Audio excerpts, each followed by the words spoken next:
और नाज़रीन, इस वक्त वज़ीर आला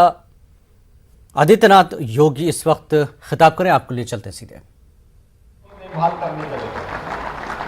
वे कार्यक्रम में हमारे मुख्य अतिथि है, लेकिन कार्यक्रम की स्वयं व्यवस्था देखने की किसी खिलाड़ी को परेशानी न हो, इस भाव के साथ वे स्वयं ही यहां पर उपस्थित होकर के उन सभी खिलाड़ियों का हालचाल ले रहे थे। मैं इस अवसर पर उनका हृदय से अभिनंदन करता हूं और यहां उपस्थित होने के लिए उनका धन्यवाद भी देता हूं। केंद्रीय मंत्री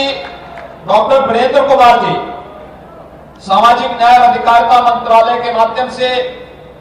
आदरणीय प्रधानमंत्री जी की प्रेरणा से जितने भी दिव्यांग जन देश के अंदर हैं, उनके उत्थान के लिए और उनकी सहायता के लिए विभिन्न प्रकार की योजनाएं चला रहे हैं। और आज इस मंच पर उनको इसी बात के लिए आमंत्रित भी किया गया कि हो सकता है कि कुछ खिलाड़ियों और अन्य दिव्यांग जनों की मदद के लिए कुछ नया करना पड़े,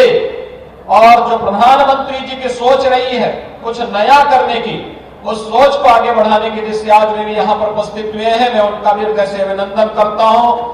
और भाइयों बहनों, यहां पर उपस्थित जितने भी हमारे माननीय सांसद हैं, केंद्रीय मंत्री हैं, माननीय विधायक हैं, जनप्रतिनिधिगण हैं, जितने भी पैरा ओलंपियन हैं और जितने भी देश के अलग अलग कोने से आए हुए हमारे खिलाड़ीगण हैं, इन सबका भी मैं हृदय से अभिनंदन करता हूं, उनका स्वागत करता हूं। मेरठ की जब बात होती है तो स्पोर्ट्स आइटम के लिए भी मेरठ जाना जाता है। अभी हम लोग जब आया था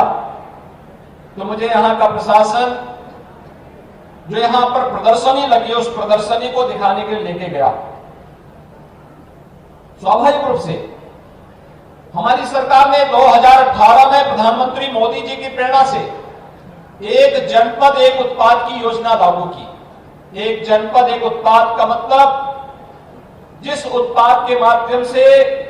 उस जनपद की पहचान बन सके,